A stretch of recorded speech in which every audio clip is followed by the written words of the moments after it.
Moon Juice! Yeah! Woo! All right. Welcome to Fantasy Sports Woo! Addicts Anonymous. My name is Tom. Hi, Tom. I'm a fantasy sports addict. And my name is Ryan. Howdy, Ryan. Howdy-ho. And I, too, am a fantasy sports addict. All right, cheers. All right. Woo! Hey, guess what? It is officially, we are dead set, like just smack dab in the middle of fantasy basketball season, are we not? Oh, we baseball's finally over. Baseball's over. Football's doing its thing. Halfway. Yeah. And now it's time. Well, hockey's about to begin. We still got to figure that out. Oops, today's the last day. Oops. But yeah, basketball. It's basketball season, baby. We're right in the middle of it, and we're talking about sleepers and busts and rookies and how's this draft going and how's that draft and Players who are we not drafting. like. Players are getting injured. Players are finding minutes. Things are happening. So it's fantasy basketball season. We're excited about that. We're going to give you the fantasy basketball draft kit today.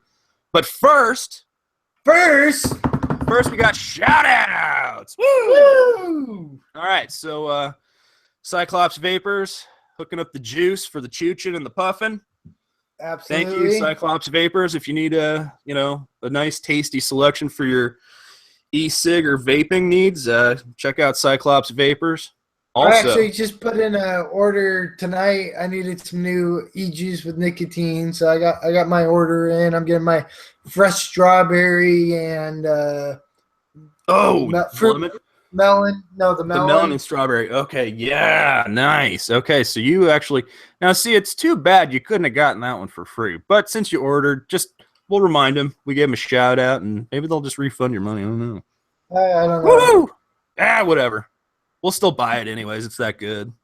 But also, Santan Brewing. Woo, Moon Juice, right? Is that what you're drinking right now? It's the official beer of Fantasy Sports Addicts Anonymous. Yeah. Know it. Moon Juice. Yeah, and of course, as always, this podcast is brought to you by J Money Smooth. J Money Smooth, executive producer of Fantasy Sports Addicts. Thank you. Now, how do you get a shout out or whatever? 3 ways. We always say it.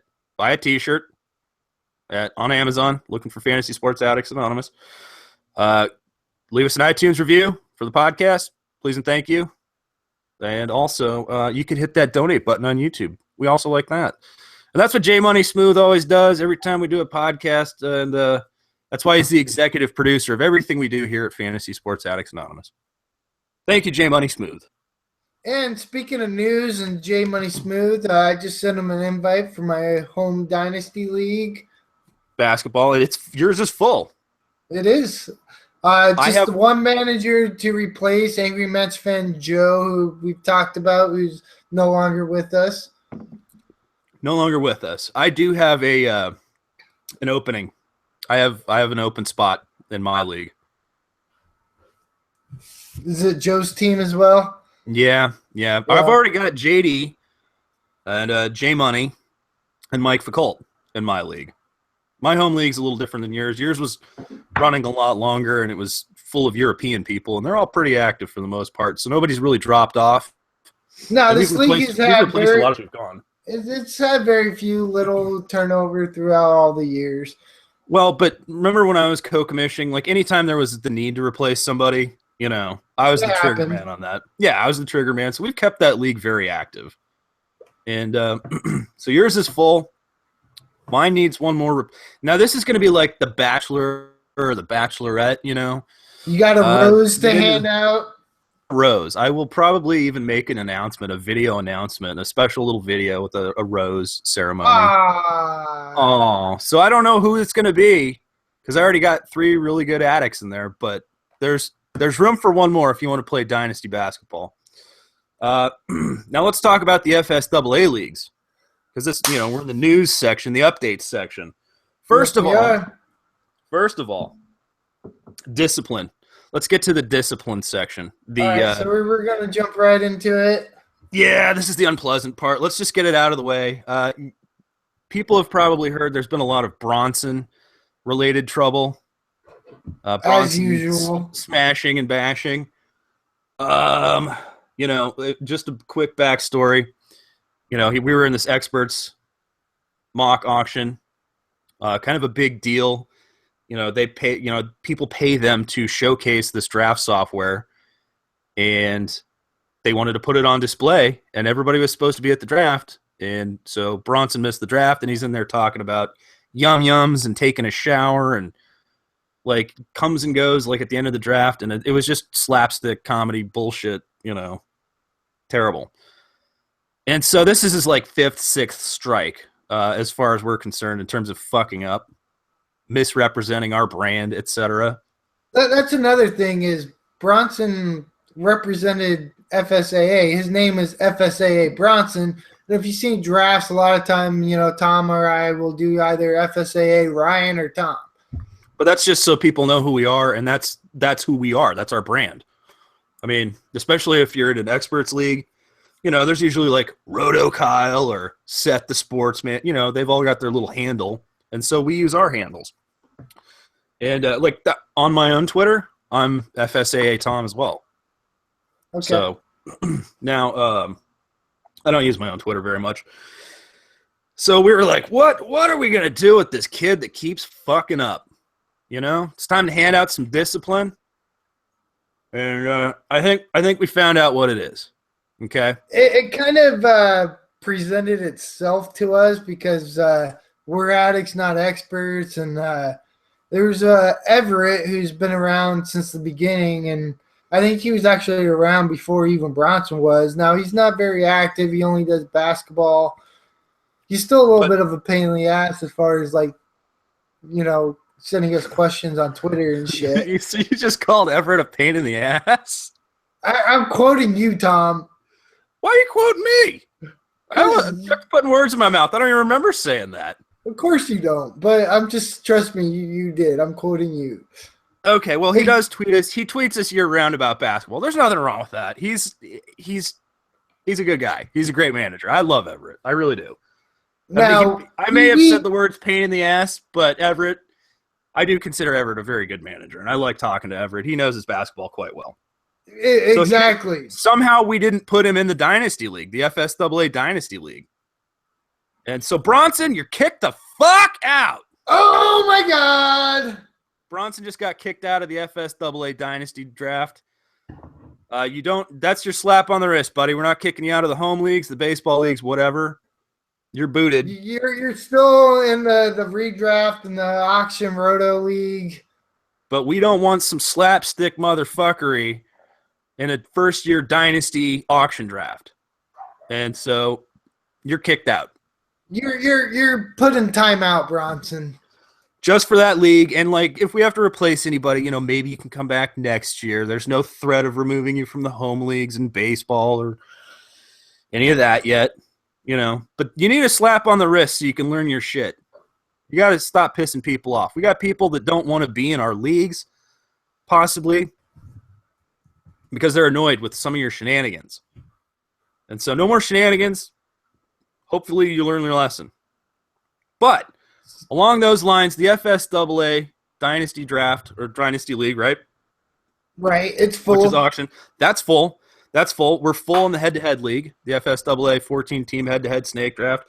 All these leagues are 14 teams, so yeah, that's full as well. We still have 4 spots. Yeah, a few spots in the road. 4, I believe, maybe 5. But for the roto auction. Roto auction is hardcore. Yeah, and there's like again, I think that's why there's still spots left. Is people are a little intimidated by roto auction, but roto auction's great. Like I'm not even a good roto player, but it's just something about roto auctions just seems like the most like pure. Yes. Well, that's how rotisserie baseball was invented and played, and that's kind of it's the traditional old school, old fashioned hardcore. Now it's not Dynasty, it is just a redraft league, but yeah, so we still have 4 spots in a rotisserie league if you want to get in. It is auction, so make sure you have your time on your hands for that draft. We got to set the draft dates and times. We do, and there was a question on our website asking when we're going to draft, and I just figured I'm off this upcoming weekend, so it's going to be like a crazy draft weekend. I don't know Okay. if we just block off a day and like just go live for fucking 16 hours and draft all day. Oh Christ. Yeah, Or if maybe. we like space it out where it's like one here, two there. I mean, You're because off this like, weekend? yeah, I'm off this weekend. So the 20th through the 23rd. Okay. Okay. Yeah, Friday, I guess. Maybe Friday. No, Friday night's not good. We'll have to see when everybody can make it. Like our home dynasty leagues, it's only 5 rounds. Like those go quick. Okay, but so we'll probably do it this weekend, upcoming weekend. That makes sense, I suppose. Hopefully everybody can make it, and if not, we'll figure that out. Set your cue. Yeah. Yeah, because at this point, we're not going to be able to accommodate everybody. That's how it just, I mean, sometimes it's tough to work with people's schedules, but And Addicts, I you know mean, how to set a queue and auto pick. we never even like process the invites video. So like people have jumped in. Like I don't know. Do we do one more league maybe? Yeah. Or We maybe we save it and do a late mid-season, a late draft or a redraft. That's possible too. Now yeah. I mean, let's if there's interest in another league or maybe another head-to-head or some I don't know what different it would setting. be. I don't know. Yeah. Less auction, more auction. I don't know. The dynasty draft is going to be fun as fuck, though. I can't wait for that. That's going to be good. I almost want to do that one before we do the roto auction, especially, but even the head-to-head. So you just want to get the dynasty out of the way. You're itching you got the itch on your palms. Is your left hand? I don't want players, especially in the auction league or the head-to-head, to either like bid me up or take my players before me. And so because they've seen what they've seen. Yeah, exactly. So as far as like for strategic reasons, I want to do dynasty first. Congratulations, by the way. You got it right. I did. Strategy and strategic are not words that come out of your mouth well. I didn't do a judicial system. Judicial. Yeah, you actually you pronounced it. You did it. You didn't chew on it. You didn't chew your words, Ryan. Good job, buddy. Woo! Sorry, I noticed it. It stands out to me because that's one of your words. We talk a lot, so we hear each other's like vocal tendencies as right. So proud of you. Good job, bud. Good job. Little side note, but yeah, let's do the dynasty first. Fuck it. Okay. Dynasty draft's happening first. Like that's happening this weekend, no matter what. No matter what. No matter what. So, and Jay Money's just saying we all like the same players pretty much. It's going to be a shit show. It's going to be fun, man. It will be bloody. Like I cannot wait. Like just a fresh dynasty league full of addicts, 14 teams, so it's already a little deeper. Well, and there's an auction. Now, we may need to update the budget somewhat. I don't know if we need to change the budgeting because of the 14 teams. That's a good point. I don't know if we need to allocate. No? I mean, again, we allocate more. That you got to do a mental note, like, players going over their projected value. That's even more insane in a 14 team.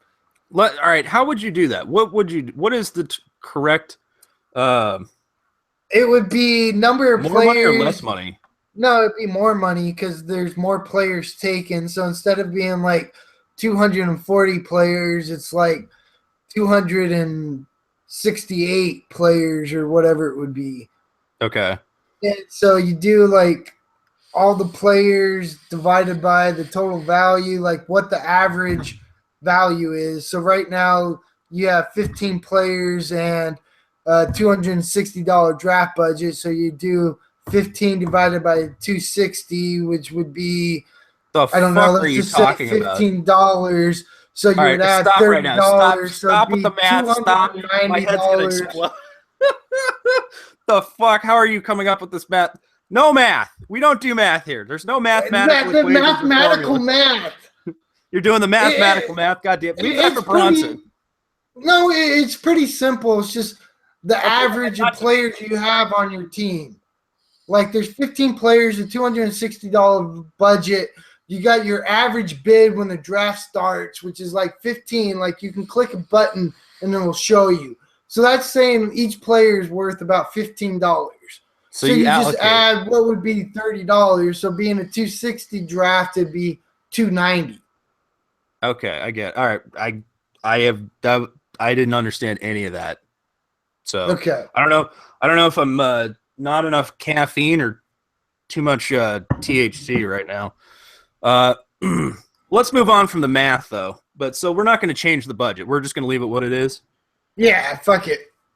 All right, it's going to be cutthroat. And that means there's just going to be some nice dollar players for everybody. But that's why you save a little bit of money. We should do a dollar players video. I think that was a good video. I think that's actually one of the better roto auction strategies you can have. Yeah. Yeah. I forgot about the dollar players, the dollar bin. Make it rain. Scraping the bottom of the barrel. Okay, so let's go into some draft kit now, because I think we talked about our leagues probably enough. Right? Yeah. So we know when the FSA leagues are going down. Let's get into this draft kit. Let's get into this draft kit. So, let's start with again, sleepers, bust, rookies. If you haven't seen the videos yet, I did make the videos, but it was me. Tom hasn't even picked any of the players. He hasn't even gone back and watched them yet. I gotta watch your own video. It's just you, man. Again, we don't watch you. We don't watch our videos. I might watch it just to because I didn't compare notes and you changed some of the things, but I mean I'm sure it was mostly the same we already worked on with a few alterations just because the rankings change. Do you want to go over? I mean, who's your top two sort of I mean, do we want to do sleepers first? Sleepers. Okay. Right. I'll just say two players who I'm going to be heavily targeting. I mean, I think everybody already knows my number one man crush. Booker? He's just so dreamy. Well, but he's not a sleeper anymore. I mean, he's still on that below 100. Okay. I mean, again, sleepers are just players that I really want. I mean, players I love or sleepers, I don't know. You can get later. Guys you're going to get somewhat later, but you should reach for. Okay. And so that would be that'd be Booker, one. Booker. And I think my number two is actually in the rookies is Joel Embiid. So you're liking Embiid a lot. I am. Even with the minutes he's looked sexy. I mean, he's still been rusty, but you see the talent is there. I mean, when he's good, right now, he's some of the moves he's made, some of his baskets and shit. I mean, he's looked when he's, not rusty. I'm liking what I see. I've just always loved. He's just like a human highlight reel. He really does just look like the smooth operator. I've always loved Embiid. I always have, and the 2 years of injury, no good, but bad luck. Bad luck that doesn't really affect his long-term value, I don't think. I mean, it took 2 years off his career and his learning curve, but he's got just such a smooth game.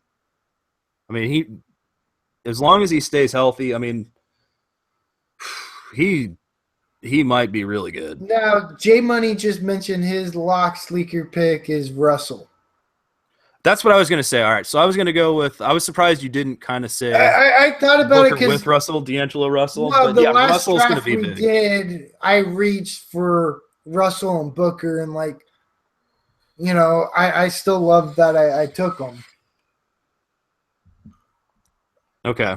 But now, so Russell's one of your guys. Russell would be a guy. Yeah, I mean, I was big on deloading last year, and I wasn't able to get him in our home dynasty leagues, but I'm thinking Moutier is going to have a little value this year. I'm hoping Moutier kind of, the shooting percentages improve. But really, the guy that I'm targeting pretty much late in every draft, and maybe even last pick, you can get this guy. If it is in fact true that JaMychal Green in Memphis is starting ahead of Zach Randolph. He's very athletic. I had JaMychal Green in a couple of leagues down the stretch last season, and just good numbers. So JaMychal Green, I think, not maybe like a sexy, hyped name. But again, if Zach Randolph isn't starting in Memphis, right? I mean, he's not on my list. Okay. But I've got JaMychal Green as one of my sleepers. Okay, I mean, even in the standard 12-man league, because I'm pretty sure he's not is like what's his percentage owned and ADP? I think it's pretty well. That's why I think he's a good sleeper, and I actually don't know those numbers. I could look them up. I did take him in the last draft we did. If you bear with me, you carry on the discussion. Maybe. All right. So J Money's saying that he likes Green if he gets the minutes. It sounds like he does. I was reading something about the coach really liking the athletic pairing of JaMychal Green and Marc Gasol. Now, do you still have Marc Gasol as a bust candidate?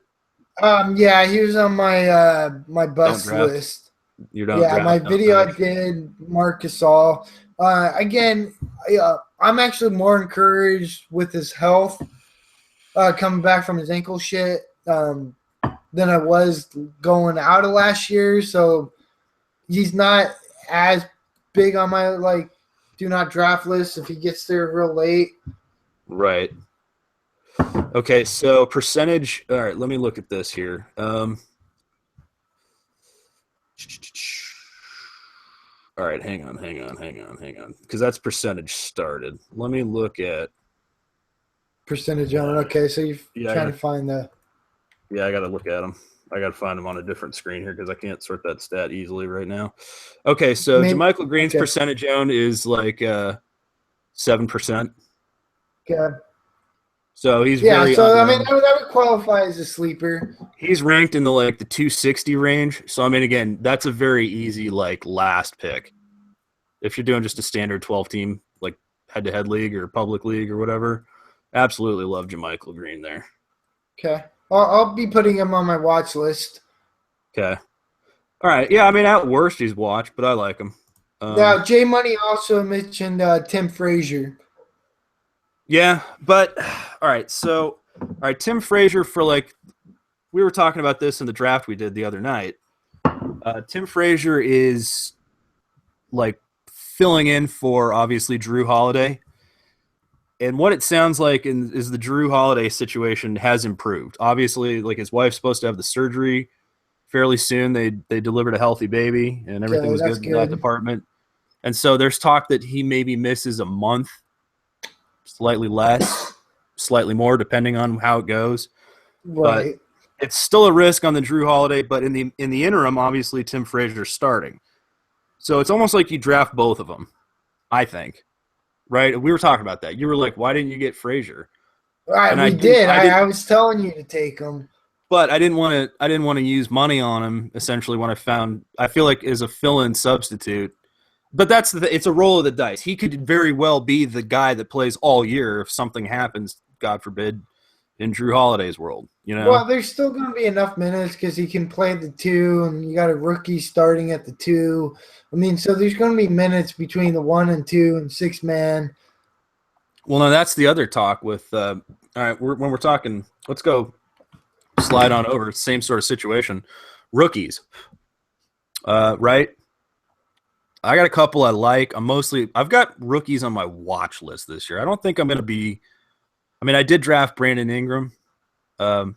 Obviously, Ben Simmons, we know, is out. I don't know how much he's going to play, if he plays at all. He's now on the, don't draft list, right? Right, yeah, absolutely. I'm not dealing with that. In a redraft, in a dynasty league, I'm still taking him with my first overall dynasty rookie draft pick. Okay. Now, you talk about pairings of point guards. There's talk of Chris Dunn playing alongside Conley, or no, excuse me, alongside Rubio. Yeah, no. Okay.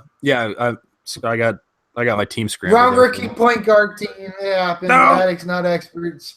Beg my pardons. I got my brain scrambled there for a minute. But yeah, okay. So starting alongside Rubio rather, or maybe Levine. Like again, I don't know what the situation is with the guards. There's a lot of guards there. So There are. but Dunn, I like. He's on my watch list for sure. I don't know that you have to draft him.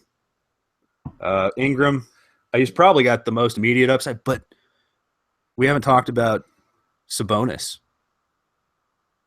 Oh my goodness! You didn't talk about Sabonis. No, I didn't in the video. I didn't. I didn't know he was supposed to get. There's like legitimate starting potential there, and maybe there's like minutes restrictions. But if Domantas Sabonis is starting, I mean, again, I still don't know that you have to draft him in standard 10 or 12 team leagues. But Domantas Sabonis is a guy I'm paying attention to. Yeah, I'm still not. Honestly, we talked about how this is a weak rookie draft class, so like, don't overinvest in rookies. Isn't it? As I'm concerned, it's more about opportunity. I think this draft class is much more about opportunity. All these players are going to have learning curves and growth trajectories, but I don't know that it's like a weak draft class. I mean, because some of the high-profile, players picked, some of the lottery picks are probably pretty decent. I mean, but see, that's the thing is like it's about opportunity as rookie players. It's about minutes. It's about who's in your way. And if you get starting minutes, you're automatically sort of fantasy relevant. But this draft, especially, there was a lot of like draft and stash and foreign-born players. It wasn't like you had a lot of like players even with like national college exposure where you really know what you get. There's a lot of projects and raw players in this draft.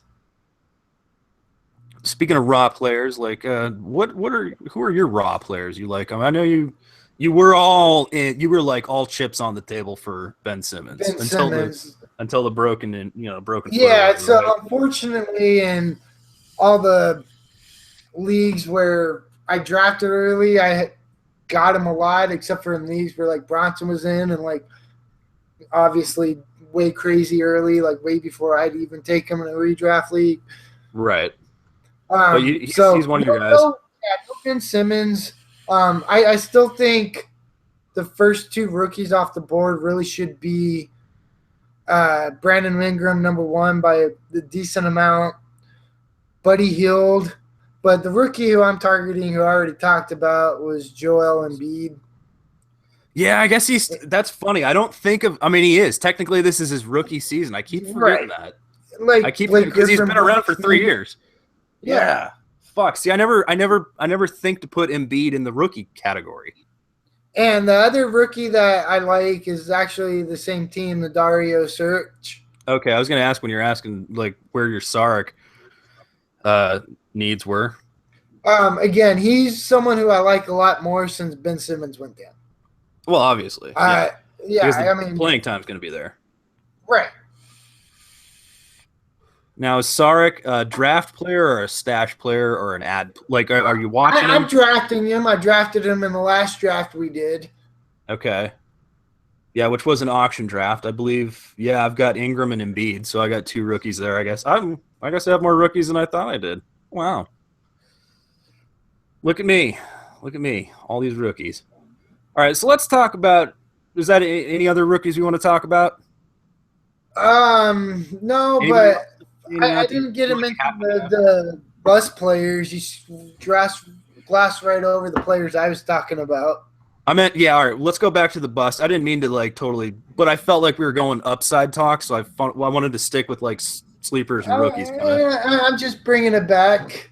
Okay, all right. So let's talk about players we're not drafting. So it doesn't mean they're necessarily going to bust, but you don't want that guy.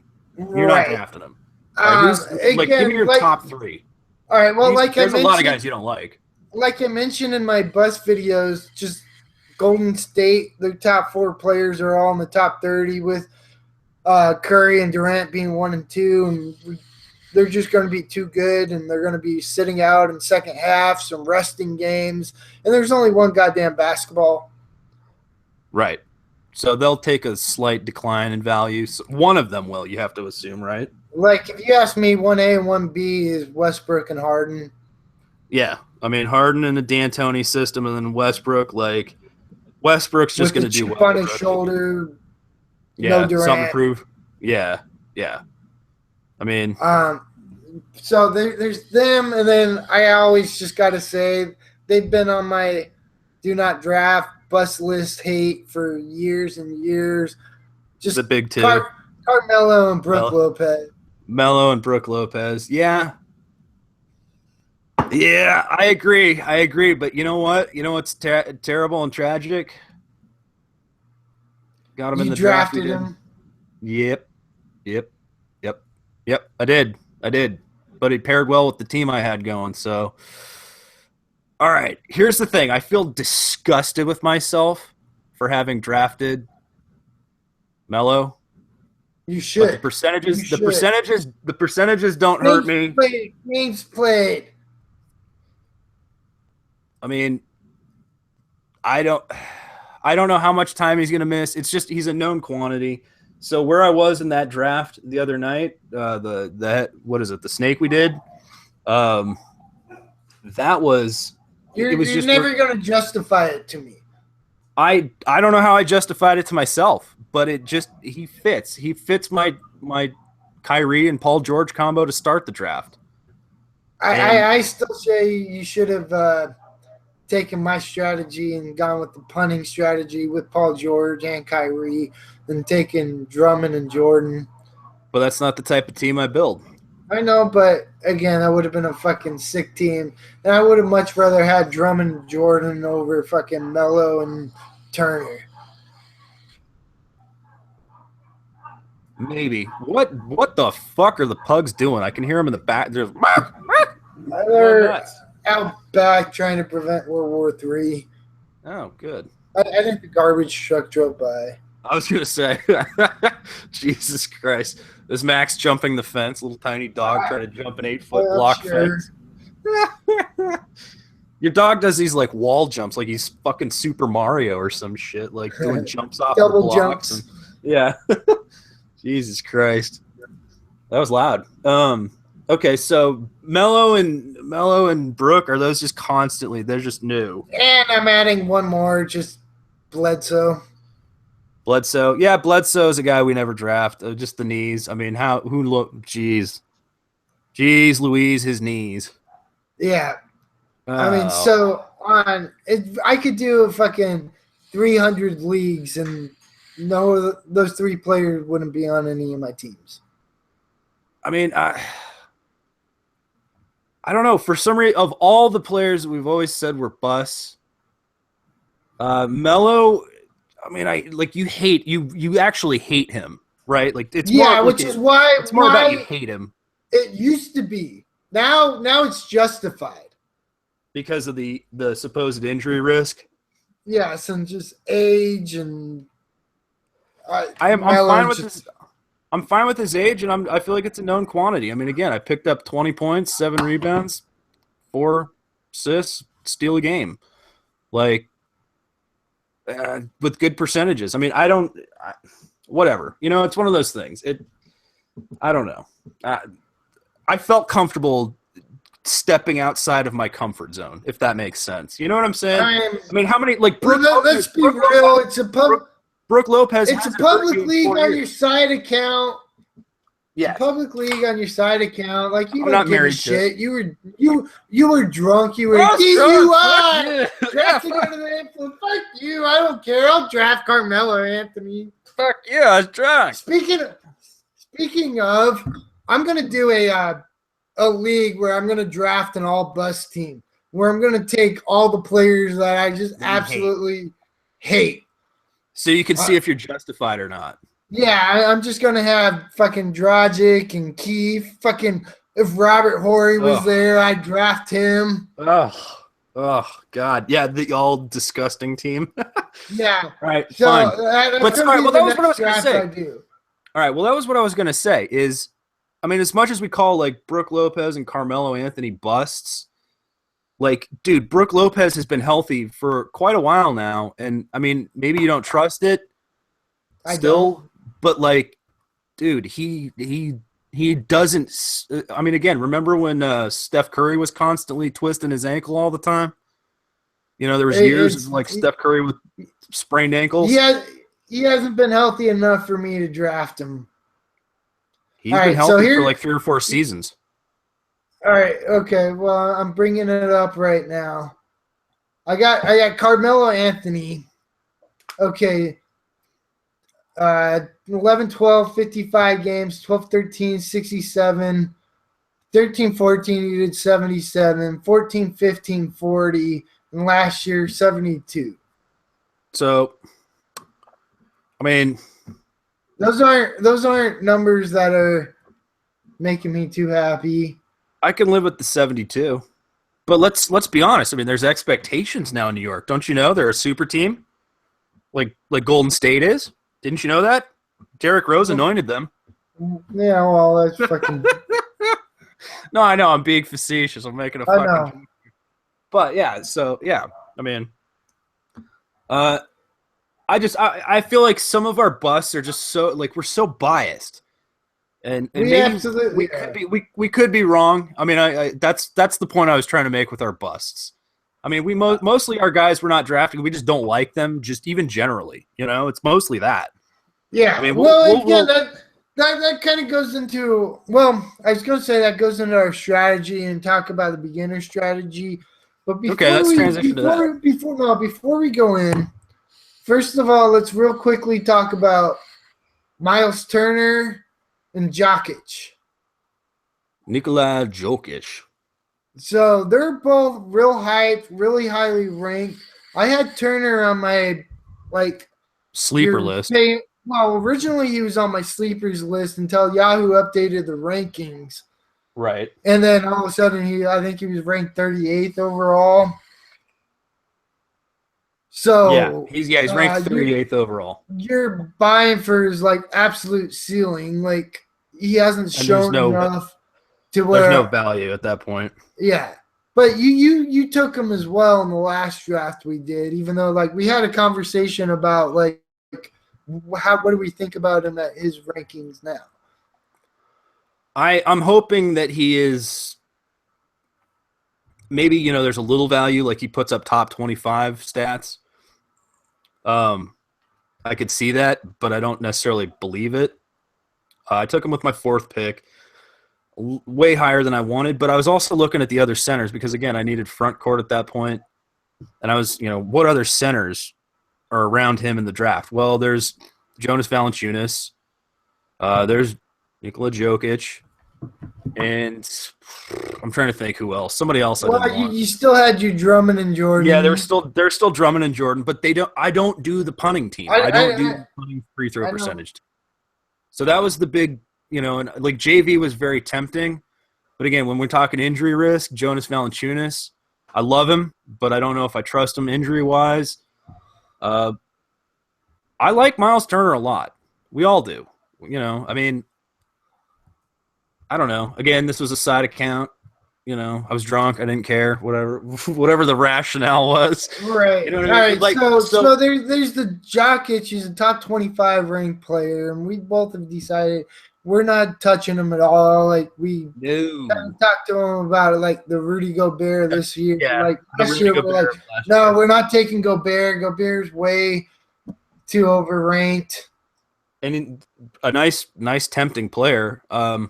I liked Gobert with the early season rankings. You could get him with like 6th, 7th, 8th pick or something like that. Pretty later, you know. Like, no, he's still overranked even at the initial rankings. He's wasn't as high as he is now. Well, even at the initial rankings, like no, I felt comfortable. Taking him. I took him for a few drafts. It wasn't like I didn't feel like I was reaching. Like before the rankings were out, like because we were already doing dynasty drafts, and Josh Lloyd's been fucking sucking his tit all off season, and you Gobert. know all that. No, not Gobert. Jokic. Yeah. All right. So yeah, that Red Rock. So, but going in, I had him around like 50. Like, all right, he's gonna go in top 50. But I didn't see him being ranked any higher than that. Yeah. And so I wouldn't draft him there. So far this preseason, I think that hate or just overranked has been justified because Nurkic has been outshining Jokic big time in the preseason, as J Money just said in our chat. Well, they're supposed to play alongside each other, are they not? Again, we'll see. Like, they still have Fareed, who they're trying to trade. Get that Who they've manimal been out of trying here. to trade, yeah. But okay, J Money's saying he's even way too early for Josh now, who's like number one supporter. Okay. Well, I mean, Yahoo. I don't know the difference between the Yahoo and ESPN rankings at this point, but I mean, I feel like you know, I just I don't know. I'm guessing it's the same for either one. I'm sure they're too high in either setup, and I would I don't imagine like. so. Yahoo focuses on hype a little bit more, so they factor that into the rankings more like aggressively. I So don't know. I mean, the hype value has. I don't know. Speaking of hype and preseason, has Yusuf Nurkic like changed? Like, have you paid any attention to what he's done this preseason? Yeah, I've seen the numbers. I still don't know. I mean, again, I just don't know if I'm drafting him. I mean, I think I had him a fair amount last year, and if I'm not mistaken, he ended up getting dropped like almost universally, and he probably got picked up by some other team because he did come back, and like No, he was huge towards the end of the last season. Like, yeah, he had his health issues, and he helped win me a championship with my all world team. I mean, again, like I had him last year. Like, I have him in the dynasty league, and he was on my drop list. But I want to try to make room to Keep him. add him. I think. Okay. Well, I mean, like, try to trade him. All right, here's his 3 like preseason games: 15, 18, 21 points, 10, 14, 16 rebounds, like multiple steals. Like, okay, on blocks, not a whole lot, but like he's just been fucking insane. Like, he's in shape, lost a bunch of weight, and like it shows. Okay, so you're saying Nurkic is like, there's value there, so that's better than like drafting a Nikola Jokic. Yes, at like 100 picks later or 70 picks later, whatever the fuck it is. Like, absolutely. Right. Fair enough. We'll go with that. I like that. All right, let's talk about some strategies that you can use, though. All right, first of all, if you're at this point in the podcast, you're probably not a beginner. All right, I'm going to grab another beer, talk about the beginning strategy. I'll be right back. All right, so if you're just checking out fantasy basketball for the first time, or maybe like, your friend is or something, people ask for advice, like, what do I do for my first? I like basketball. I kind of casually want whatever. What's the best thing to do when you're starting out? We always say, first of all, the number one goal should not, I mean, yes, you want to win, but you're probably not going to win your first season. And don't feel bad about that. You might, but that shouldn't be the like big deal. What should be, you want to get the bug. You know what I mean? You want to get the enjoyment of fantasy basketball. So you're going to want to draft a team that you like. You're going to have players that you enjoy, whatever team you like. This is where it's safe to play the homer, and pick your hometown team or something, or your favorite team, get a bunch of guys from that team. You're really just kind of learning. But the idea is that you want to stick it out through the whole season. So you want a team that you're going to enjoy and want to check in on and follow up with. And, so you can do a little research about like who's been injured or, who's dangerous pick over the years, whatever. But really just draft guys you like and have fun. And that's the main thing for beginners, right? Like, I still draft that way. I still draft that way. No, nobody listening to this podcast is a goddamn beginner. We're all fucking addicts. Well, but if somebody asks you as an addict, like, what do I do? You should tell them it's fun. I mean, this should be your goal, is to enjoy it and have fun with it and get the bug. I mean, like, and maybe get a little beginner's luck.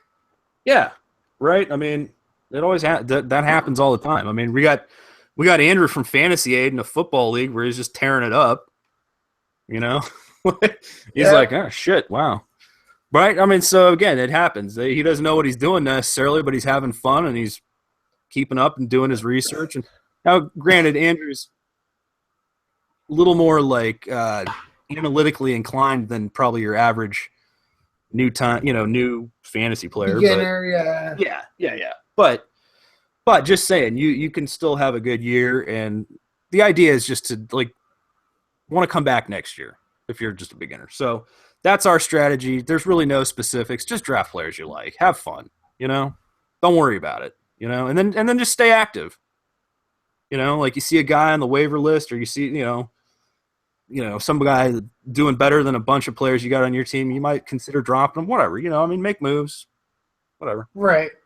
And okay, so this next strategy, it's just kind of something to be aware of. I haven't made a video for it yet. What's this? Especially in head-to-head leagues, you got to look at games played at the end of the regular season. Yeah, that's an important factor.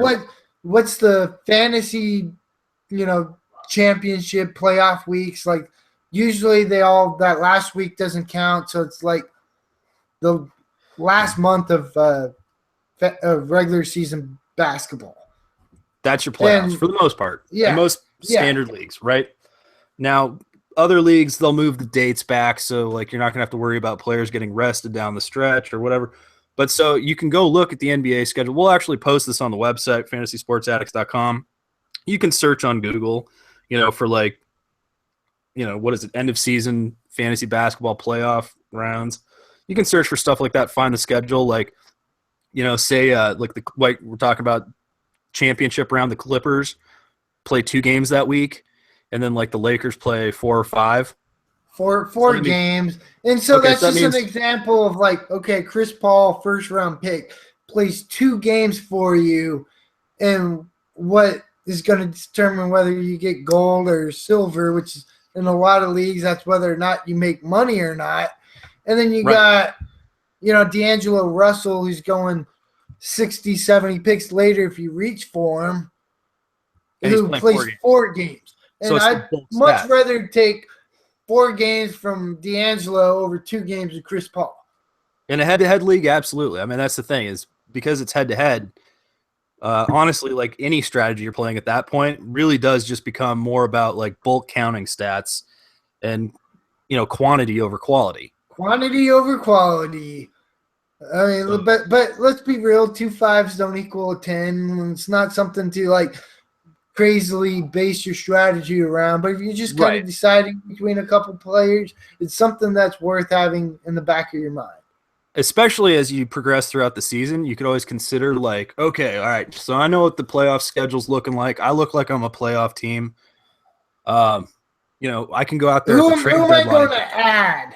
I can either add a player, I can add players, or I can go make trades. Exactly. Like, okay, especially the trade for. Yeah, I like that a lot. Like if you have Chris Paul or something, like I don't draft Chris Paul usually, but say you did have Chris Paul, you could go out there and like go get yourself a pair of players that are playing in the playoffs a lot more than Chris Paul is in the championship round, right? You could go out there and get like a 2-for-1. Still run the risk of trading him to a team that you're going to face in the first round where he plays 5 games and you don't even get to the finals. That's why I'd try to trade with like a 7th or 8th place team. Like, oh yeah, you could totally make the playoffs with this guy. And then they move up, and it happens. I'm just saying, like, all right. There is a risk. Not something too crazy because again, there's first round, second round, and finals, and generally they're all relatively similar to the same games played. So it's just something to kind of have in the back of your mind. That is something that's unique to basketball and hockey. The games played in the final weeks. Obviously, football, everybody's playing the same games every week. And baseball, pretty much the same thing. There's very few deviations from that. Yeah, they play every day. And so that's kind of something that's unique to basketball and hockey where, it's not the end-all, be-all, but in a head-to-head format, it's nice to know, like, okay, I've got 5 games this week for this player. That's a lot better than Ryan's 2 games, whatever. And if you happen to play in weekly leagues, that's just important for week to week. Right. But again, we don't play weekly leagues. No, we don't. Fuck weekly leagues. Well, at least in our situation. But yeah, okay, so, the others, like, there's a lot of strategies out there, right? There's varying My punting strategies. favorite is punting, and Ryan loves to punt. He's the punter. I do. Again, my favorite players are just the big centers. Like I love Drummond and Jordan and Howard, and I just do. And but one thing about punting that most people have this misconception on is they think it's like only like, oh, you take bad free throw percentage players. That's one way of doing it. Yeah, you can punt multiple categories. Again, don't do it in rotos, just head to head. But basically what you want to do is pick 5 categories. Like, okay, Yahoo, it's 9 stats. So what you want to do is just pick 5 categories and do nothing but like target those stats.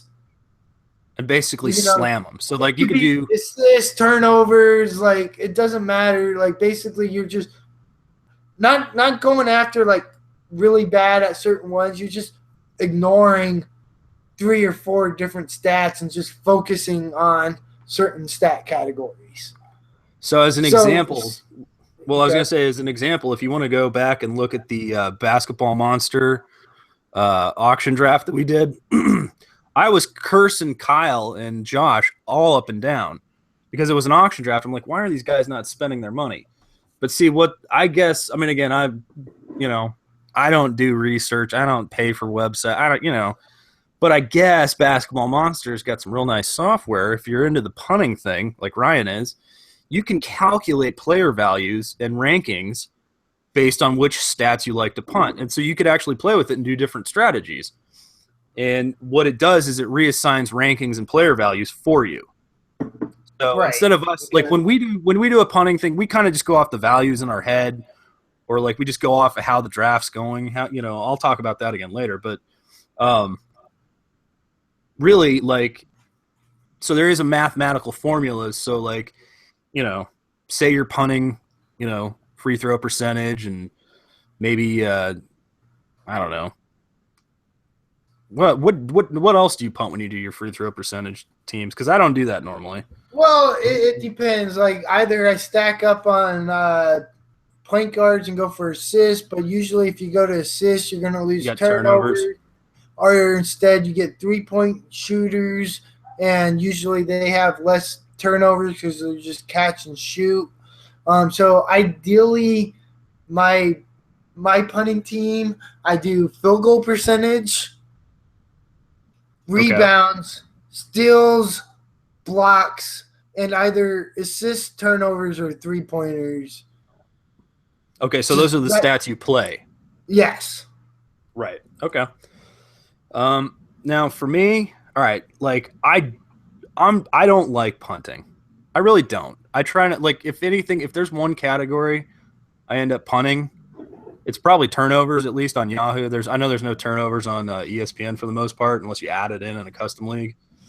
But yeah, for me, I like to do the rotisserie style, well-rounded, complete teams. And the point of that is, like, literally with everybody else trying to do some sort of punting strategy, you're equipped to compete against any given team any given week. Now, that's not to say you're going to win or like blow them out of the water or anything, but you're equipped to handle any opponent. Well, this is especially true in head-to-head leagues because, like, let's say Tom has his well-rounded team. I have my punting team. He knows he's not going to even touch rebounds and blocks against my team. And free throw percentage. Yeah, well, but see, that's the thing is I do tend to draft. I have, and now, especially with the dynasties, I have countered your setup. I have blocks. I have rebounds. I have Tom, just shut the fuck up for a minute. I have field goal percentage, but I picked guys that hit their free throw shots. Let me explain. Counter. All right, explain it.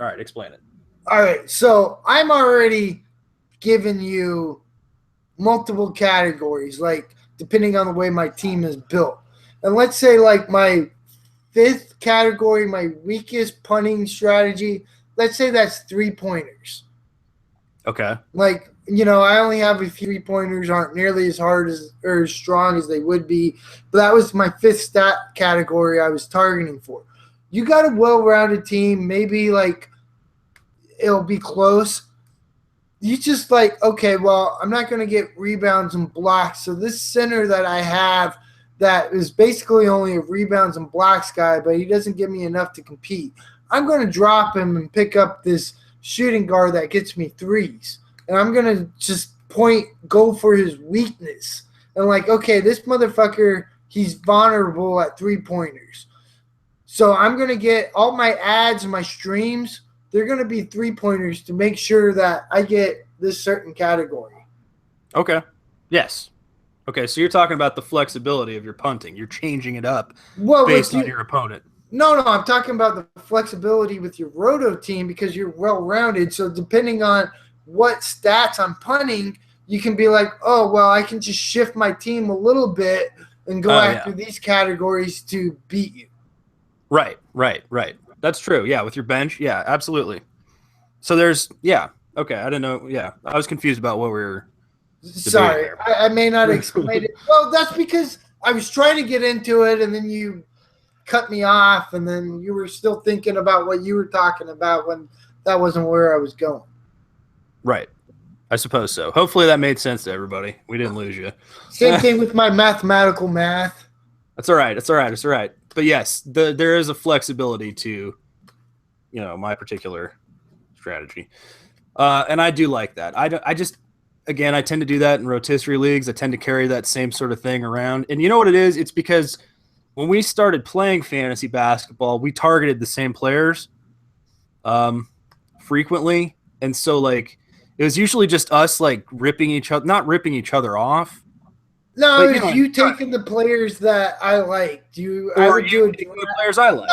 No, shut up. When we first started, like, we'd do a draft, and then you would just take players that I drafted in the previous draft. No, which is the same reason why I want the dunk. No, vice versa. Yes, we like a lot of the same players. A lot of addicts like the same. But what I've had to do, and this is how I end up with a Carmelo Anthony. Okay, this is like zig when somebody's zagging. I've learned to, zig while you zag, and you've learned. I've learned to like players different but I feel like I've watched your punting strategy. I've watched it fail. I've watched it succeed.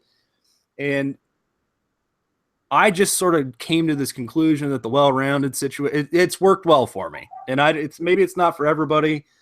Again, like, you're not exactly blasting any one particular category, but you can face any team and, of course, modify it as you go. So I don't know. It's what I've learned along the way. Basically to counter you, I suppose. I mean, if that's what I'm saying. No, that makes perfect sense. I mean, of course, with my punting, you're going to go for the well-rounded, flexible team, and that's one of the, things with punting. Like in most leagues, my punting strategy will work. But if I go against a good manager, like I am able to be outmanaged just based on the deficiency of my team and already just giving away so many stats. Right. Like I'm going into the week with at least an 0-3 deficit. There you go. But if you can slam me like 5-4 or something like that on the counting stats or whatever, right? I mean, now, so I don't know. Like I'm curious what a lot of people like to use. If you like a certain strategy, you should leave us a comment or send us an email or something, or jump on a website. And now also we have a Train Sonic on us. He's mentioned how we gained 4 subs since yesterday. So I was talking about how it's that time of year and like, okay, we're getting more views for our basketball videos just because drafts are coming up. But also, like, a lot about what this channel and especially our website and just the community is it really is about word of mouth.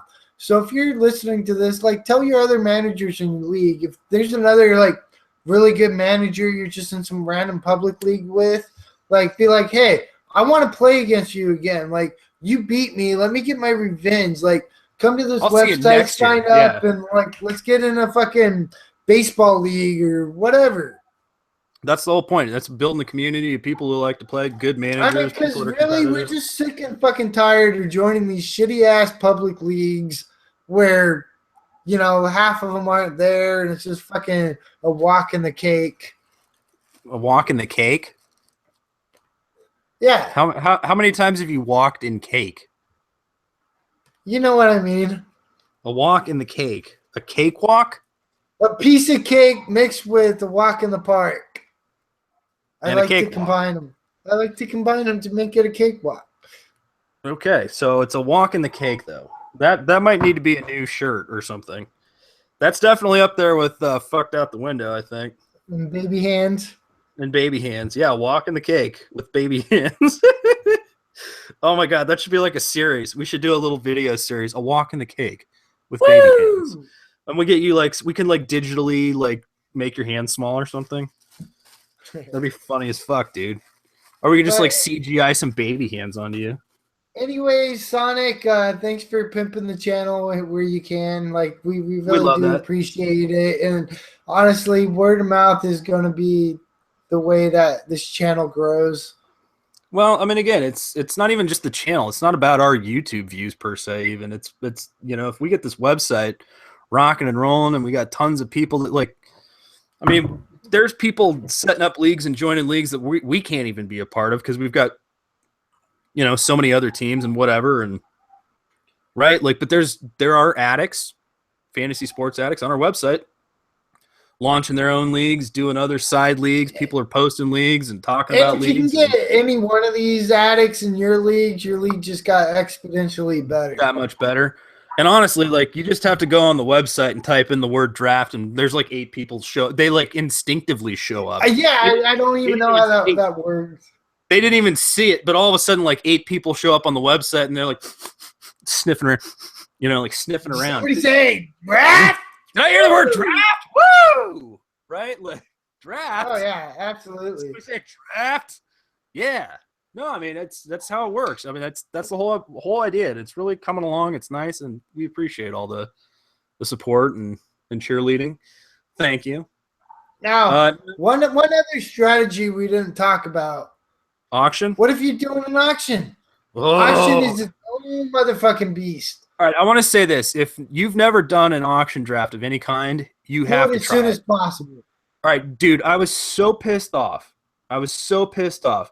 If you've ever listened to Sirius satellite radio or XM, they have a fantasy sports channel. And, I think we follow them. I think they follow us, blah, blah, blah. They have, a series of radio shows, different stuff. They have a show hosted by a former. Okay, Grace is in the background. Hey, Grace. Grace! She's confused. She's asleep. She was woken up by the pugs barking. Going berserk, yeah. Yep, she's shouting at the dogs. Somebody's about to get their ass whooped. Now, when we're talking about oh shit, what were we? Oh, we're talking about Grace, and then now I'm confused. We're talking about auction draft strategy. Oh yeah, that's right. Okay, the main goddamn thing that I wanted to say about auction, if you've never done one, you should do one. Now, I got pissed off on the satellite radio thing because tell Grace to pipe down. Quiet on the set there, goddammit. Orion's muted. Perfect. Okay. So yeah, the satellite radio situation. There's a show hosted by a stripper and a porn star, or former porn star, I don't know what it is. And it's just two air quotes hot chicks talking about fantasy sports. And I was so offended. They're hosting a radio show. They get paid to host it. And they're talking about, have you ever done rotisserie? Have you ever done an auction draft? You're hosting a goddamn fantasy sports radio show and you've never done a fucking auction draft? Are you kidding me? That shit's on the fucking radio.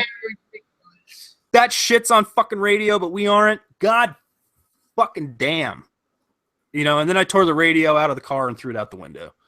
But yeah, seriously, if you've never done an auction draft, oh my God, it's challenging. It's challenging. Okay, let's say one of our listeners right now has never done an auction draft. What would you tell them about it?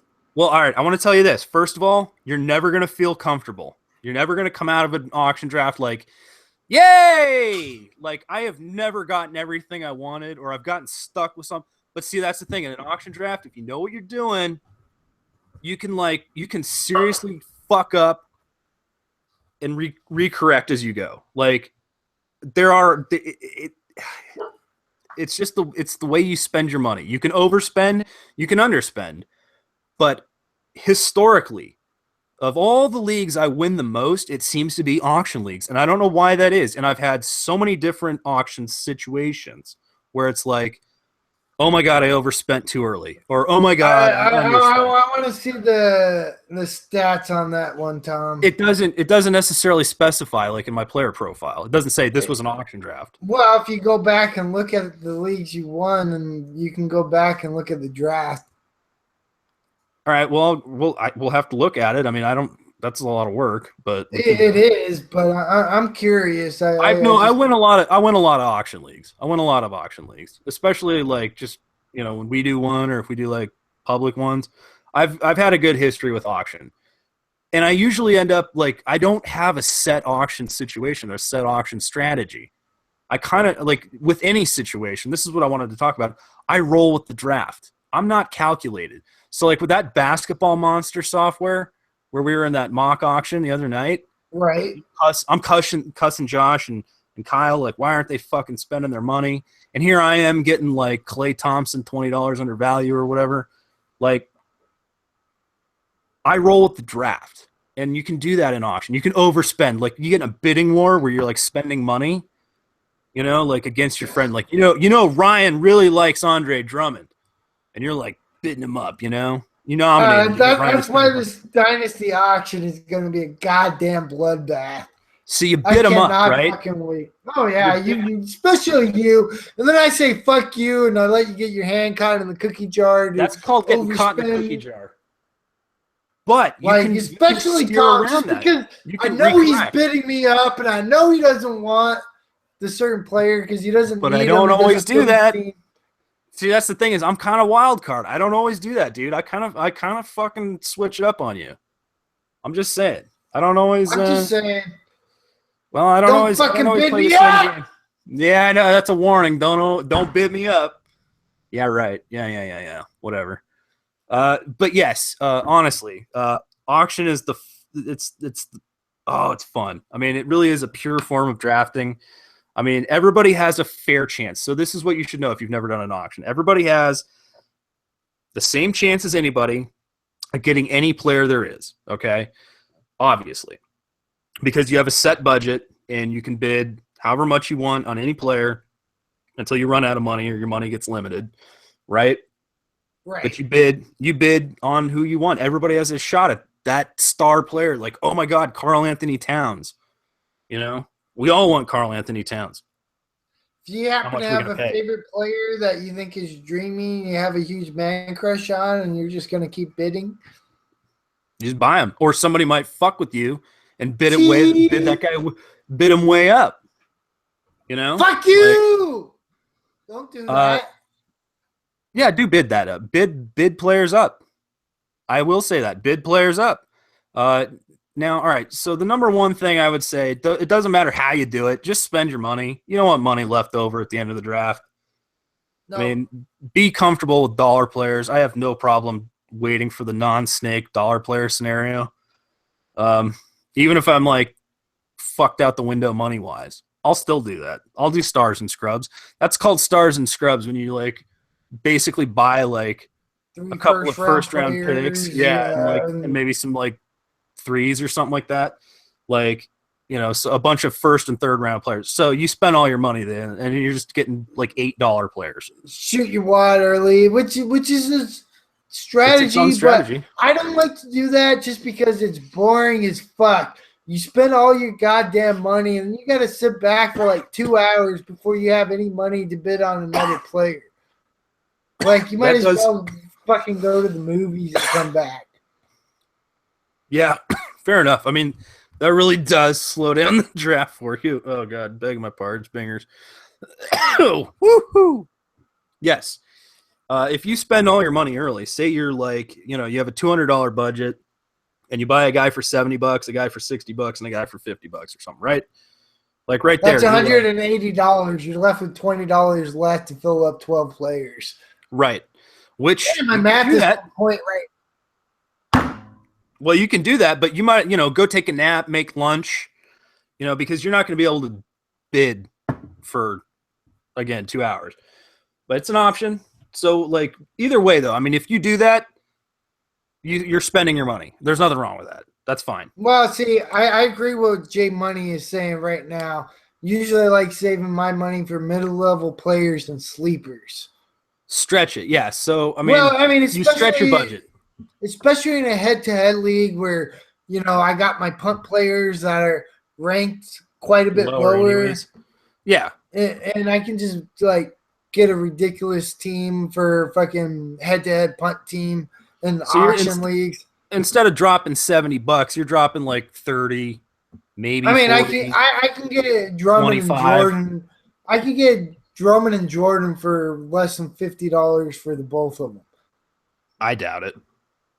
No, they go for about like $25 and $21, depending on the league. But well, yeah, I mean, depending, like, yeah. The thing with doing the punting strategy is it's pretty common at this point. Like, there's always some other asshole in the goddamn league that's going to do a punting strategy. Like the last draft we did, there was that Bill W. guy who put together a pretty sweet-ass punting team. Yeah, that's true. Now, I will say this. This is, again, auction is another situation where I do love the well-rounded, because a lot of times, like, if you got people doing that punting, like, okay, all right, I'm going to do the punt, free throw percentage. I'm going to get the high rebounds, high blocks guys. I'm Drummond and Jordan, Draymond Green, and blah, blah, blah, right? Right. Maybe you can get somebody, like, undervalue. And then you don't mind spending your money. That's actually kind of the thing where I think a lot of times in auction leagues, the well-rounded players and getting people for value is even better than doing the punting. I think for Snake is a little easier to do the punting because you kind of see where this person is drafting and, like, no, you have to take this player here before they go. You have to reach, yeah. It almost in any auction league, you're getting into some asinine bidding war over the same players. Oh, yeah. You'll see it all the time. It doesn't matter who it is. There's always like one or two players that go like $20, $25 over value because somebody's like, oh, my God, I really got to get him. It just turns into a pissing contest. But with that said, if you want to win that pissing match, because, like, we've always said it, put in that one more goddamn dollar. The only reason you're not getting the player you want is because you didn't bid one more dollar. So as long as you have money and you want that guy, bid another dollar. Spend your money if you have to.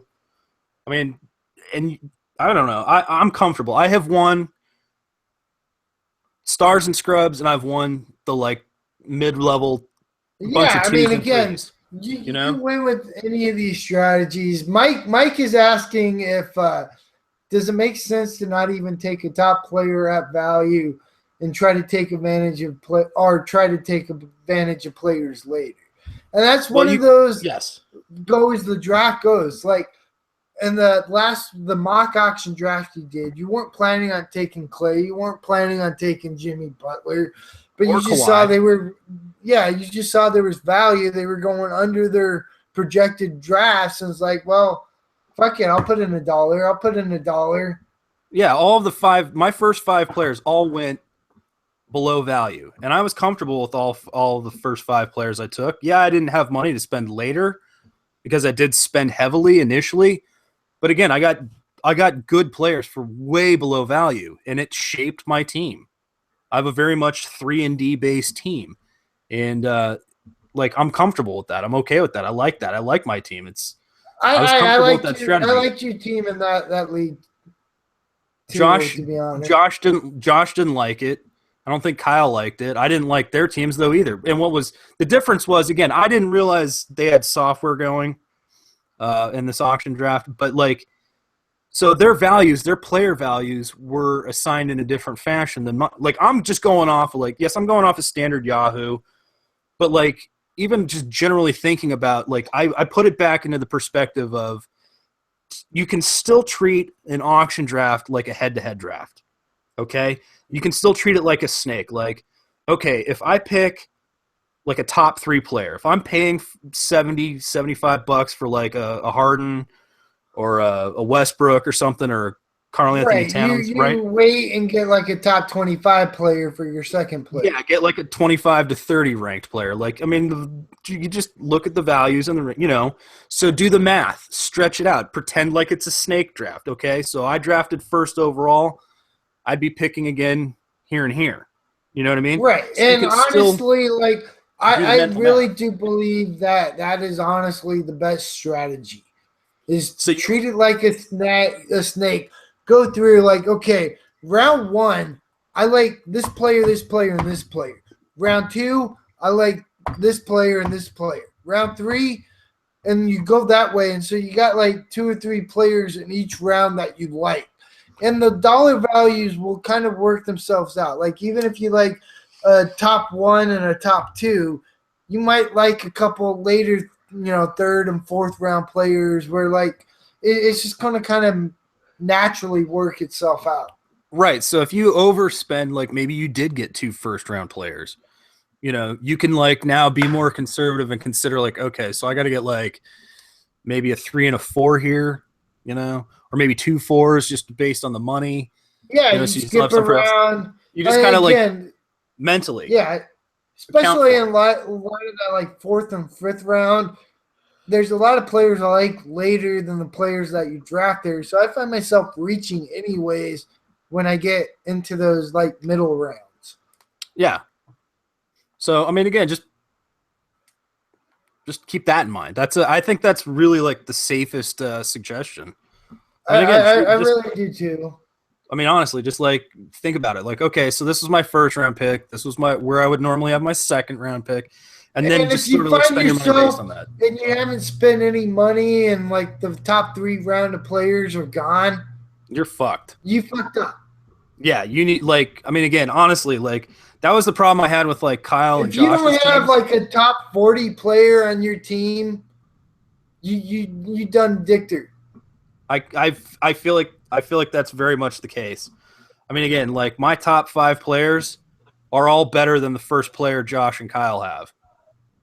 And one thing I will say, especially with the punting strategy, is just the caution, is a lot of the early players that you're kind of targeting are kind of ranked around there. And then if you get into a pissing contest and you lose, you're going to be in a situation where top 40 players are gone and you don't have a player. Ooh, yeah, you're in trouble at that point. That's happened to me. Again, that was last year's auction draft we did where you kept bidding me up and I let your hand get caught in the cookie jars a couple times, and then you spent too much money. I didn't spend enough, and both our teams sucked because we were just fucking with each other. Yeah. Yeah. Well, there is always that. There can be some fun shenanigans in an auction draft. That's the other thing.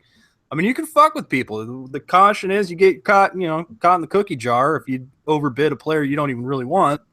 That's why I'm selective. That's why I'm really selective. It's one of those games of chicken. It is. Who's going to blink first? Who's going to steer away? But see, I'll also do that. I tend to be selective when I do the cookie jar shit. If I'm going to try to bid up somebody, it's generally a player you still want, and like I'm still okay with. Yeah. So that's I mean, do the bidding up thing. But now the other thing to remember is if you got like players that aren't there in the draft, or maybe you're doing a mock draft and there's a bot team or something like that. Feed the goddamn bots. That's rule number 1. Just nominate, and this should be just generally anyways. I never nominate generally a player I want. I'm constantly nominating. I'm telling you right now, in the auction dynasty league we're doing, I'm just laying my cards on the table. Like, this is players I want. Let's fucking do this. I don't give a shit. You're going to be aggressive. Okay, see, now for me, I like to throw out, I'll throw out a Derrick Rose. I'll throw out, like, and get somebody to spend, even if it's like $4, that's probably $1 player. You know what I mean? I'll throw out a Tim Frazier. Maybe Tim Frazier goes for $4 like he did in the basketball monster draft we did. I'll pay $4 for him For a month? But You're paying $1. You're paying $1 a week, and that's it. And then I think he has more value than Drew that. Holiday probably goes for $4 too. At that point, you know Honestly, what I mean? if I had my choice between the two, I'm taking Frazier. All right. See, I'm liking Holiday coming back. I mean, he's long history of not playing, unfortunately, due to injuries, and now this with his wife. But whatever.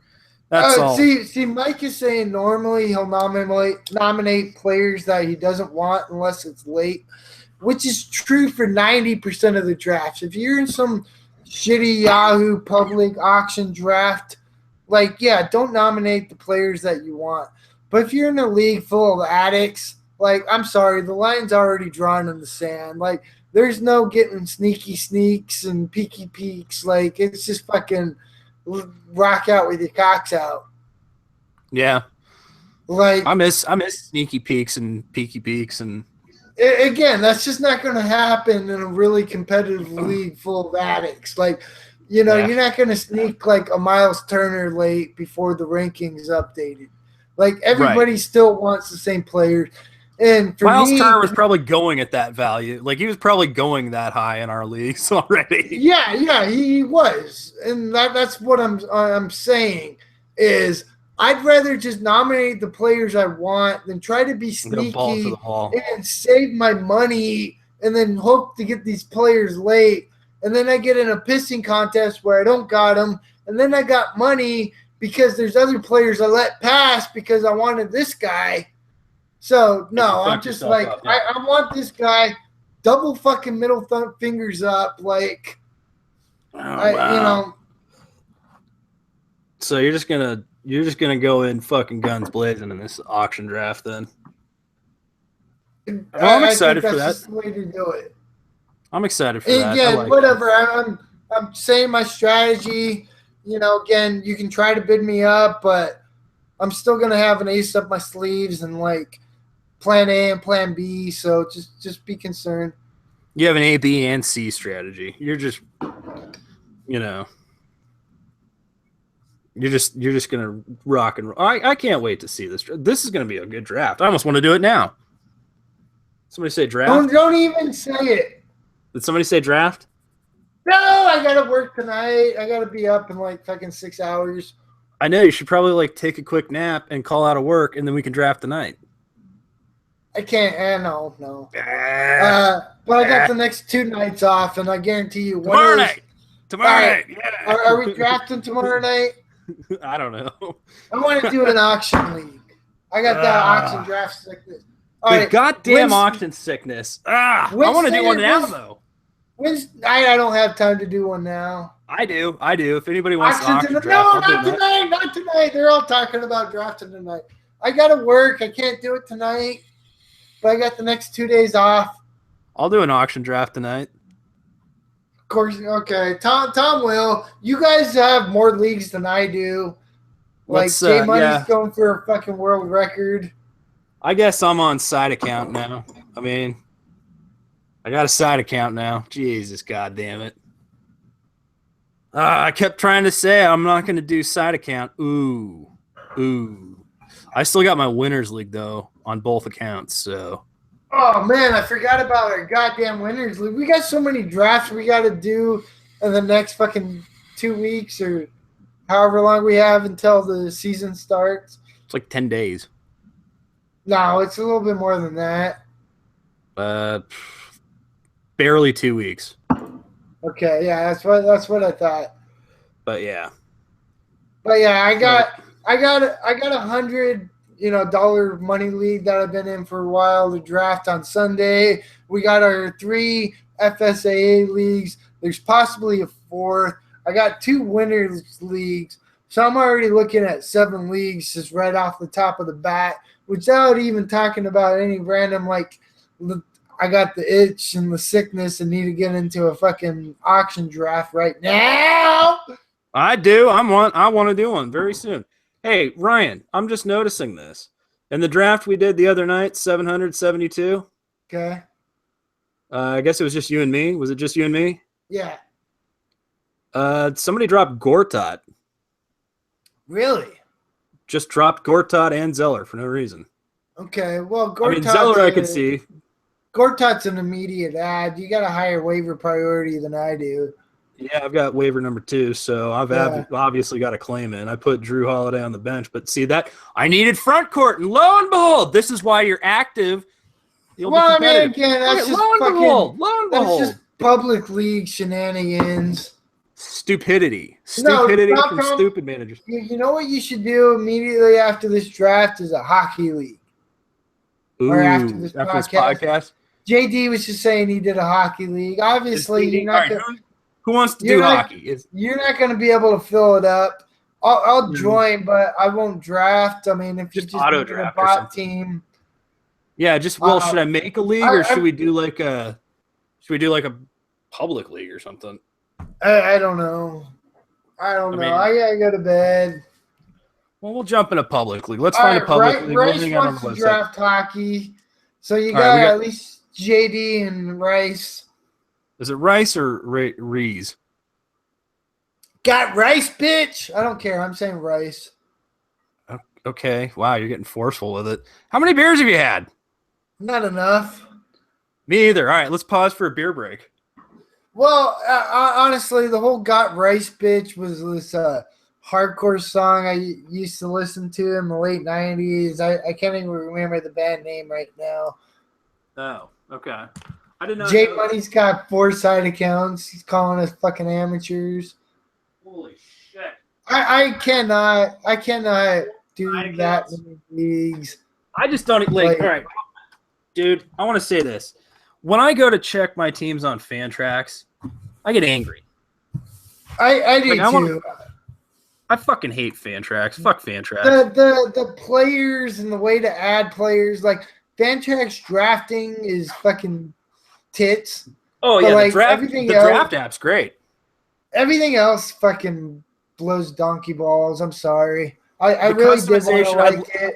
I love the idea of the customization. It's a great in theory. But, like, dude, when you go to compare players and shit, it's just such a pain in the ass to get the data you need about, like, who to add, who to drop, who's done. You know what I mean? Like, you just have – it's just so counterintuitive, all of it. I'm in a money football league with Seth the Sportsman, and, like, I have trouble even checking my teams. Like, seems like whenever I go and I want to add a player, they're still on waivers, and it's just, like, never-ending waivers, and I can't see who's adding it, and like, I honestly hate it. Yeah, I mean, I'm just Yahoo, baby, Yahoo for us. So Yahoo. All right. Time out. JD just made a comment about, we don't keep up with our teams on one side account. Forget 4. Well, that is true. Although I do. Basketball is a lot easier to have a side account for. I mean, baseball's if you've got like double digits of teams to like go through and you have to switch accounts and hopefully, oh shit, I got to log in on this. Oh, but now I have to go back and log back in on my main account. Like it's so many things you have to do to set so many teams. And like with baseball where you're constantly having to make moves and like basketball is a lot quicker to set your lineups. A lot of times there's that like auto set and you can just like fill up your lineup with that on Yahoo. But like outside of that, like you're adding like maybe a player a week, a couple players a week, depending on what's going on. And you're probably not doing that on every team. But like in baseball, like a lot of times it's like, oh shit, go add all the closers, like, so you got to do it for like 25 teams, and you're like, ugh. And then, oh man, but no, this one's on ESPN, and then, oh, but I got to go to this league on Fantrax, and it's just for fuck's sakes, I mean, I don't have. And I'm gonna make a laundry list of excuses myself. First of all, I work crazy ass schedules where I do 12-hour work weeks, and sometimes, yes, my work is down, and like I can set my teams and cruise on the internet and be on our website chatting with fellow addicts. But that's not always the case, especially like they're giving me more responsibilities, and like I got all sorts of like projects and I'm training people, and like I don't have the opportunity to look at my teams while I'm at work anymore, and I haven't for months. And certainly with side accounts, like if it was just one account, you'd be like, oh, click, no big deal, right? And my But like baseball side league, accounts, also with baseball this year, you probably already know, but Kyle Schwarber was my most heavily invested player in all of fantasy baseball, and he lasted 3 innings, and he was a 3rd-round pick. that's a little tiny violin, tiniest violin in the world, just playing for Ryan and I'm just saying, still making the Kyle Schwarber excuse. I just got fucked up the ass right out of the goddamn gate, across the board, and all of fantasy baseball, and like being in really competitive leagues full of addicts. I could have been the most aggressive and active manager, and I still wouldn't have standed a chance. You should have had Wilson Contreras or Gary Sanchez lined up, bitch. It wouldn't have even mattered because my teams were already so goddamn far in last place by the time they got. Fuck you, Tom! Shut up! Shut up! You know who you should have had? You should have had Trevor Story. You still owe me a pie for that, bitch. We got a bunch of pies to do. Oh, yeah, we do have a lot of pies. Now, speaking of pies, I am now officially nervous about the Cubs. I know that that was a very close game. That was very good. But San Francisco is a momentum team. Okay? San Francisco is a momentum team. I do not want 100. I would rather throw 108 pies and blow my arm out than get hit in the face 108 times with pies. That's all. That's all I'm saying about that pie. Yeah, again, I'm obviously rooting against the Cubs because honestly, the number one thing on my bucket list right now is to pie you 107 times or 108 times. That's 108. I mean, oh God. I mean, San Francisco is such a momentum team, so. Momentum will end with more. That's what JD Baller's saying. Oh, he's saying San Fran will win with more? No, they're going to lose with more. Oh, that's possible. It's possible. All right, so we're talking about baseball a little bit now before we wrap this up, or anything else we want to talk about with basketball? I don't know. We got 9-10 people hanging out. If you got a comment or a question, we're happy to throw down a little conversation. Now, do we know who's going to be the next Dodgers starter? Okay, well, there's Maeda who's next, but who's after that? Is it going to be Kershaw or Urias? I hope it's Urias. Again, Urias has been my dude. I've just been the biggest Urias fan. I just want to see him actually pitching in the playoffs with the fucking series on the line. That's just fucking nuts. Let me ask you this.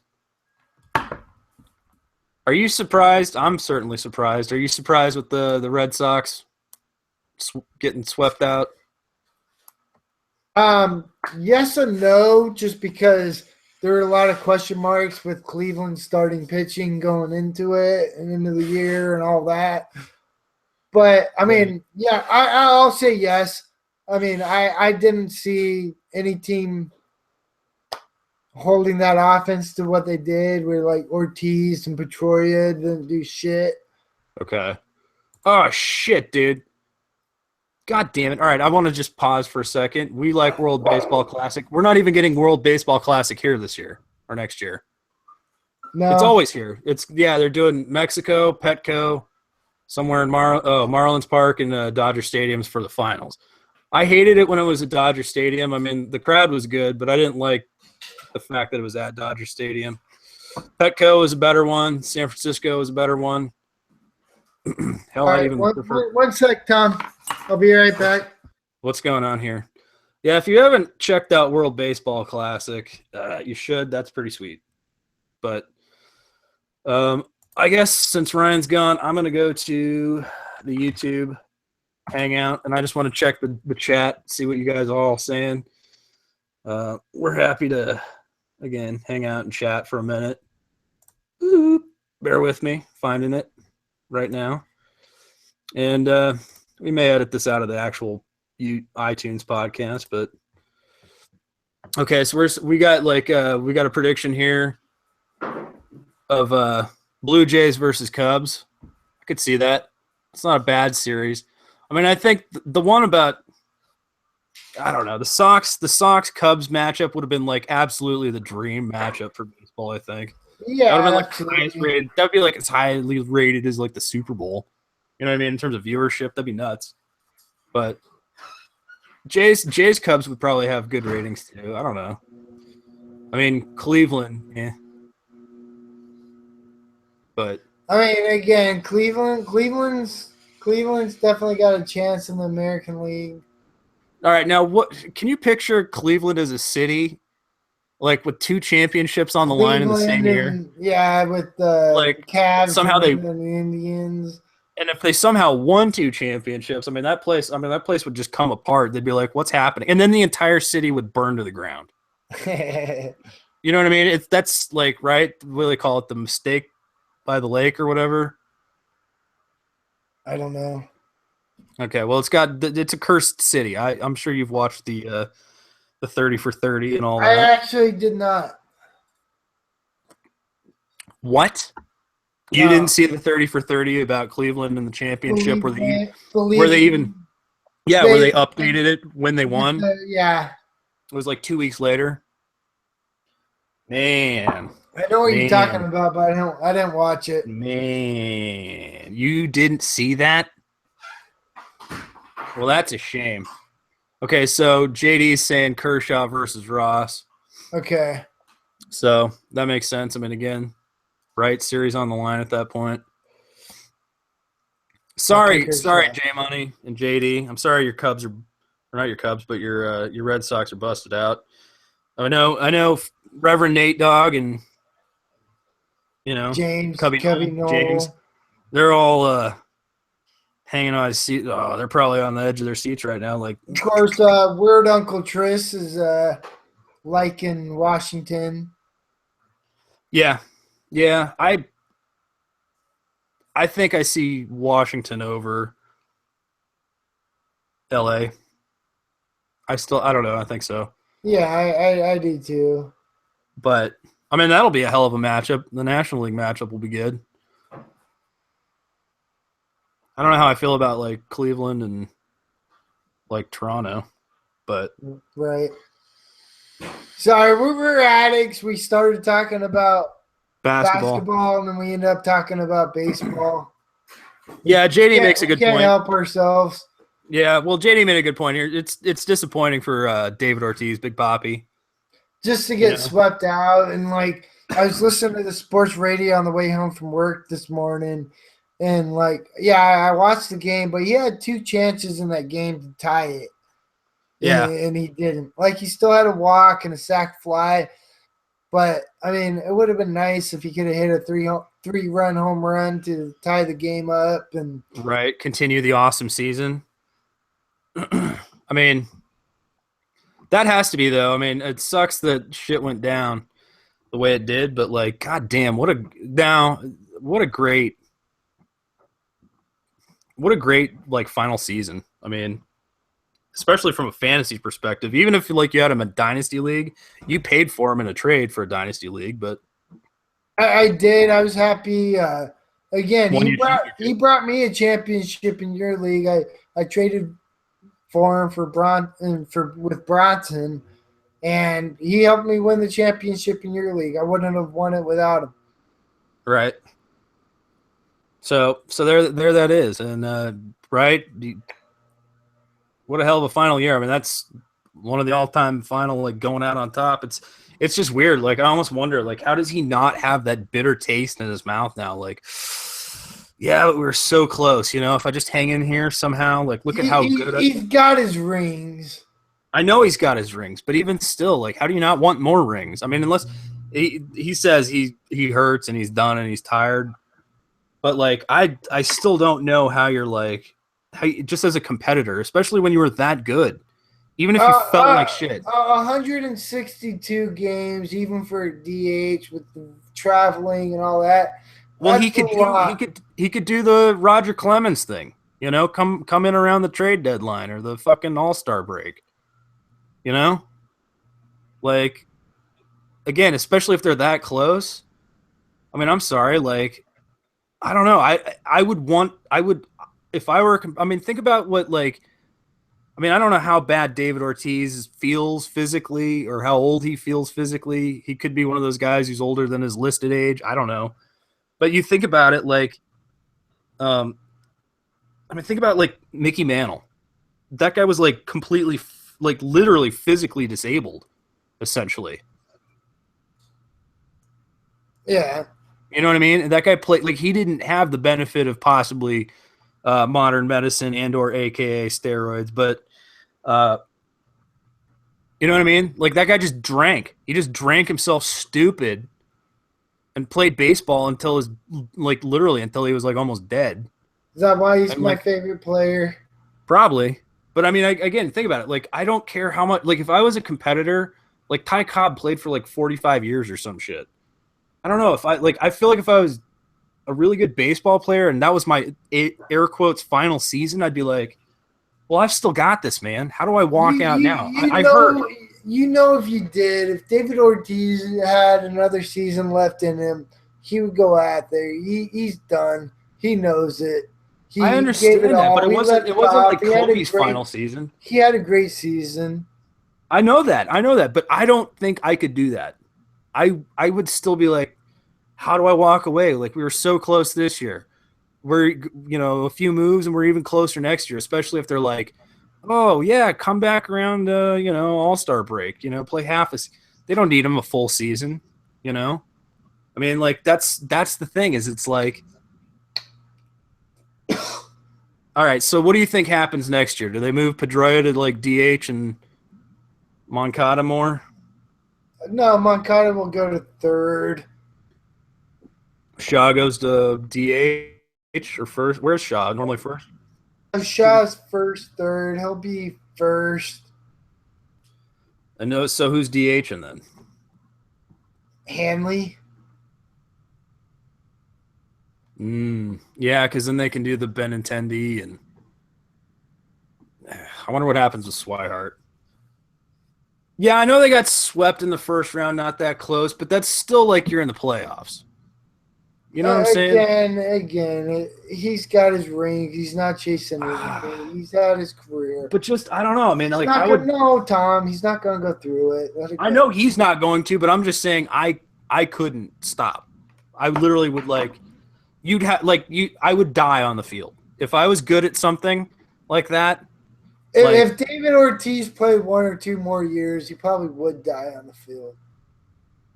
I would do that. If I was good at, like, honestly, like, if we ever get good at podcasting or being on the radio or something, like, I would literally, like, prefer to just die at the mic. Like, if I'm Vince Scully, I would have preferred to have died calling a game. Like, I don't care how old I am and, you know, like, feeble my memory is and how many times I've told the same rambling story that's amazing and everybody loves over and over. Like, I would just die at the mic. You would just be yelling obscenities incoherently. It was just like a senile old crazy, like, back. Senile with Tourette's is what I imagine. But still, I mean, I'm just saying, like, I don't know. I mean, maybe that's just my personal. I mean, I don't know. I would have such a hard time, you know. Like, maybe that just speaks about a character flaw I have. But you would have a hell of a time getting me to stop doing something. Like, I don't care how much I hurt. I don't care how well I've done previously. You know, I mean, if I'm still doing it and I can still actually do it well, like, I'm not walking away, especially if the team I'm on is good or my options are good. I mean, you can still make some money. The money. Think about the money. I don't walk away from money. I don't have any money. I've never had any money. All right, that's what it is. I never we walk away agree from to money. disagree, and I trust that David Ortiz knows what he has left to offer. I agree. Okay, but I still just personally, I wouldn't do it. I don't care how bad every piece of my body felt or hurt. I'd never stop playing baseball if I was good at baseball. I mean, it's like Andre the Giant, who could barely even get into the ring and wrestle, and he was still doing it. Exactly. Like, I wouldn't stop. I would die in there. I would I would die doing that. I don't know. That's just me, though. Maybe that's just because I'm a stubborn, crazy fuck. Well, I don't know. That's one of the things with baseball. Like, you get paid to play a kid's game until they tell you that you can't play it anymore. But did somebody tell him he can't play anymore? I think believe his body did. His body did, but how did his body tell him he can't play anymore and he's doing that well? If you're doing that well, I think your body's just fucking fine. If your body he gave it all he had. He gave tell again. All right, let's if you're out of gas, you're out of gas. You're out of gas. I get it. I would drive that car. It's like that Seinfeld episode where Kramer takes the car on a test drive. That's me. I'm the car on the test drive, right? Like, we're just gonna push it. Let's just keep going. We're gonna push it as far as we can. You get past the last day. Oh shit, ran out of gas. All right. You know what I mean? That'd be me. That's just me. I mean, you know what I mean? Like, and the test drive's over, and it's like, oh wow. You know what I mean? You pull in screeching sideways and explode. I don't know. Shit. Whatever. That's me though. I don't know. Yeah. I don't know. Well, we're going on. Let's get in the hockey draft. Let's get in an hour. Another hockey draft here. Ryan's got to crap out. Thanks for listening, everybody. We are Fantasy Sports Addicts Anonymous, rambling on forever and ever. That was our draft kit about fantasy basketball. We ended up talking about playoff Major League Baseball. We should have just saved that podcast for a second one, but I mean, we can't help ourselves. We're addicts. We love baseball. It's exciting. If you listen this long, thank you. Yeah, again, thanks for listening this long. Absolutely, we appreciate it. Yeah. If you want to get yourself into a fantasy basketball draft, our website, right? Yep. FantasySportsAddicts.com. Woo! And we've also got Sleepers Bust Rookies videos on YouTube. Check that out. We'll link them in the comments, maybe. Something like that. But in the meantime.